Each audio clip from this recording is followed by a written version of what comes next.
त्याचा शोध चालू असा, ही पोर जिवंत असा।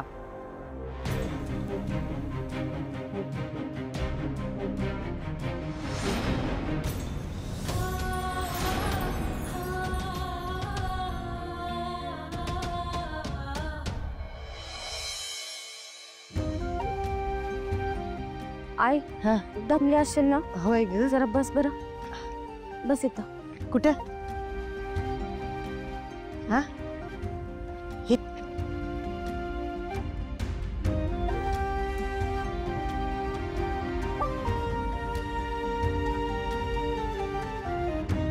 असू दे ग आरती। आई आता तुला काय झालंय रडायला? आरती माझ्यामुळे तुला लई त्रास होतो बघ। माझ्या यंकीला दूर कुठेतरी कामाला जायला लागतंय बघ। माझ्या ऑपरेशनसाठी पैसे गोळा करते। तू कशाला विचार करते या समजाचा?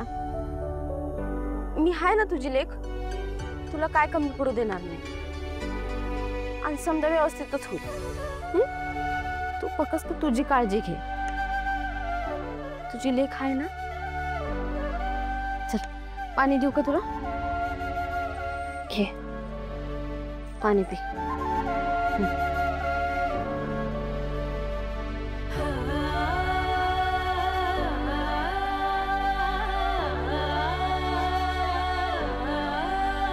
चल निघायचं काय? होय चल।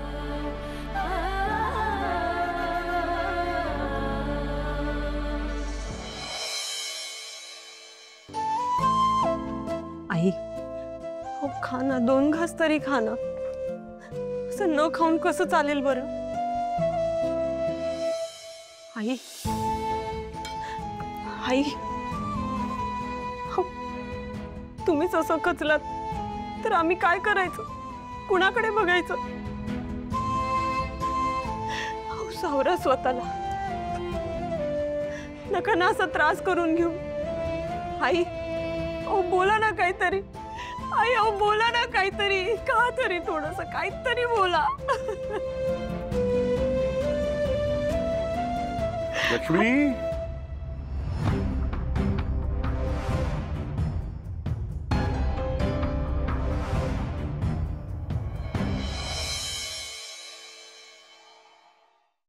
सिद्धू काय म्हणाले डॉक्टर? ही जयंतला घरी सोडलं ते बरंच झालं। नाही म्हणजे नशिबाने मुख्य नस कापली गेली नाहीये। ब्लड लॉस जरी खूप झाला असला तरी काही सिरियस नाही असं बोलत होते, पण विश्रांतीची खूप गरज आहे त्याला। तेव्हाच पावला म्हणायचा रे बाबा। जयंत तू आता एक काम कर, फक्त आणि फक्त आराम कर। भावनाची खोली मी आवरून ठेवलीये, तिथे जाऊन पडशील का? मी पटकन काहीतरी खायला घेऊन येते तुला। वहिनी ते काय झालं? मी फक्त माझी बॅग घ्यायला इथे परत आलोय। मला आता इथे नाही थांबायचंय। काय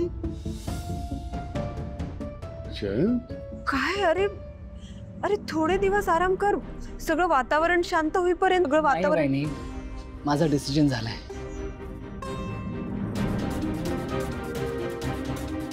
जयंत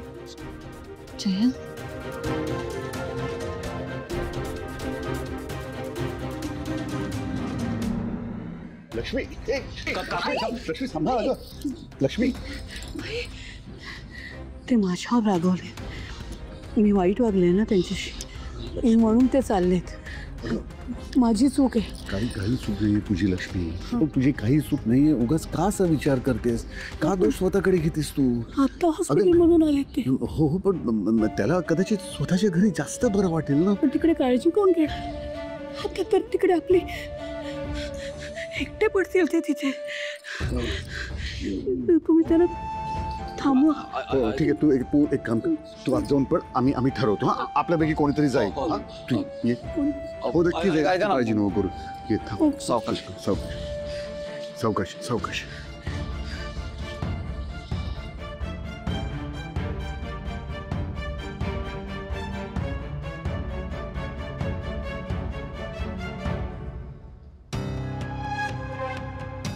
बाबा, कोण जाईल हो जयंत बरोबर आता? मला काय वाटतंय, जयंत सोबत मी जातो तिथे. अरे तू कसं जाशील? भावनाला तुझी गरज आहे आता. आणि आनंदी ही 3 दिवसांसाठी आली आहे ना, मग तिचं कसं होणार? सिद्धू, तू नको जाऊस. मी जाऊन राहीन त्याच्या बरोबर 4 दिवस. बाबा, आईंची अवस्था बघताय ना, माझं काहीच ऐकणार नाही त्या. त्यातल्या त्यात तुमचं थोडं तरी ऐकतील. आईंसाठी तुम्ही इथेच थांबा प्लीज. अगं पण मग कोण जाणार? कोणीतरी जायला हवं ना.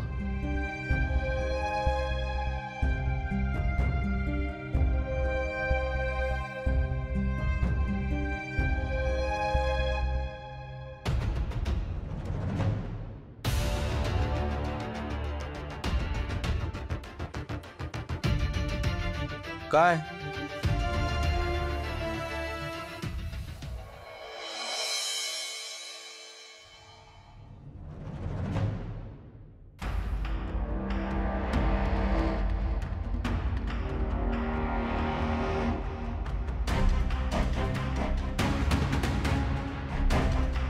अहो अहो, काय रे? तुम्ही सगळे काय वेडे झालात? हा,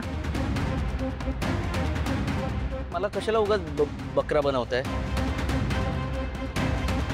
ओ बाबा, मी 10 मिनिटाच्या वर आजपर्यंत जयंतशी बोललो नसेल, मला त्याच्या घरी पाठवताय तुम्ही? मी नाही जाणार. आणि तसंही मला त्या घरी यायचं नाही असंच सांगितलं होतं ना. संतोष, काय चाललंय तुझं? काय ही वेळ वाद घालायची आहे का? अरे परिस्थितीचं गांभीर्य समजून घे जरा. जयंतला आधाराची गरज आहे रे. बाबा, त्याला आधाराची वगैरे काही गरज नाहीये, त्याला एकांताची गरज आहे. आणि त्याला तसंच राहायचंय, राहू दे. मी काय जाणार नाही, आधीच सांगते. मी अजिबात जाणार नाही. उगाच मला कन्व्हिन्स तरी आपलं जयंतकडे सांग, कधी आपलं या संतोषला कसं समजावायचं कळतच नाही. बाबा, मी एकदा बोलून बघू का यांच्याशी? मला असं वाटतंय जयंत बरोबर जाण्यासाठी ह्यांना मी तयार करू शकेन.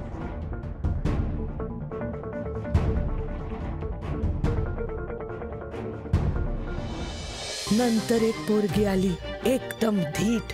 आणि ती व्यक्ती म्हणजे अहिल्या वेसकर.